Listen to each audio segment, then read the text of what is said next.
right, role-playing. All right. So there are different systems that allow stories to be told in Ash's creation. So you have musical instruments, dance, Easter eggs out in the world. Social buildings provide spaces for players to gather and share stories, while also affecting the game and interacting with the world. The node government system builds into this. Parlor games, players can run a business based on role-playing. A MMO lives and breathes on its community, and we don't really want to give shrift. Yeah, I was like shrift to any one of those types.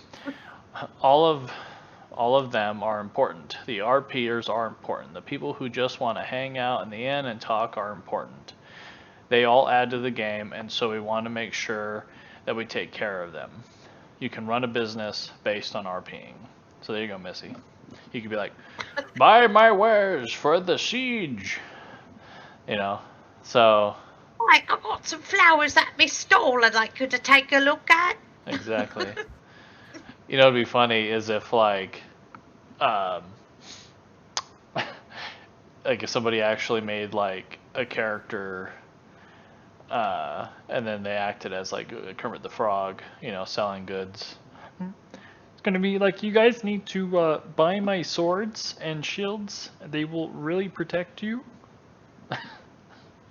So, you know, I think that'll be pretty funny as far as you know, especially if you could just like RP that, be like, everything is in green, no exceptions. Don't forget your red velvet curtains, though, behind you. Right. All right, Missy, it gives backpack sockets. What's that all about? Backpack socket. Where are you on backpack socket? Role-playing. Role-playing tab. Yeah, that's where I am. Yep. It's right there on the right. Backpack sockets. Oh, over to the right. Yeah. Oh, I didn't even see that. All right. A big component of the MMORPG that half of that, you know, an acronym is RPG, role-playing games. And in order to role play, you need to be able to represent kind of what your character is doing in that world.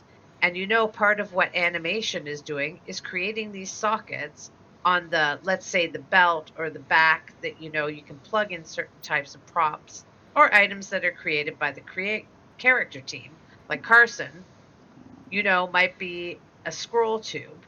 It might be a potion. It might be whatever.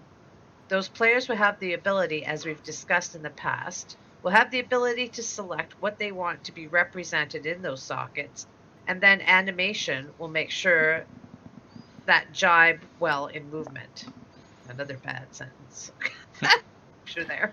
But yeah, so I guess you create your own backpack based on what it is you do. So if you got scrolls, scroll will be added onto the back. So you're just not going to be carrying a random mishmash or if you're shit in your backpack. Or if you're an alchemist, then your backpack would have a bunch of like potions and bottles and maybe like flowers and just a bunch of different stuff. Not where like normal backpacks and things, you just have like random shit on them and call it a day. But it's going to actually represent what you are and what you need. I like that. Right. So character naming. So a lot of this is going to be kind of like basic stuff, but character naming. Characters will have a first name and an optional surname, family name. There's a minimum length of 3 characters for your character name, or 3 for a character name. Character names will appear on the character sheet and optionally on the character website page. In-game, a character's name is displayed above their head. Like I said, practically the basic stuff. Your nameplate, you know, it'll just have your name, you know, your guild's text, you know. A lot of this stuff is kind of basic stuff. Character sheets, so I guess this is going to be on their website. So practically, we've seen that with Final Fantasy, World of Warcraft. It's going to show you what your character looks like, what your achievements are, you know, just on your class, what you've killed, probably if there's any dungeons or raids that you've done, PvP-wise. but it does say, so you'll have a unique homepage for each character, and that homepage will be able to be customized by the user to display unique information. It will have a small out-of-game RPG component where you can construct background and traits and stuff like that. There's part of the character sheet desire for us, which hopefully will be accessible in-game as well by opening a browser through our UI, where you can get back history of a character that character has input themselves into journal entries that may choose to share with others. For roleplay perspective, we want people to be in depth with their characters. So for me, like, that would be pretty cool, because I remember when I on World of Warcraft, I was trying to do a new Worgen Death Knight, and I called him Gabriel, and he was originally he was like the Silver Hand Knights, and their job was to actually kill the Worgen, go after him and all that stuff, but then he was killed, so he was turned into a Worgen and then killed by his actual people, and then he was resurrected as an undead Worgen. That's like I said, and that was like his backstory. So it looks like you could really engrave your character. So like Medwin for you, Missy, you could really give her in-depth like story on who actually Medwin is, what she believes in, what she's done, and what she will do.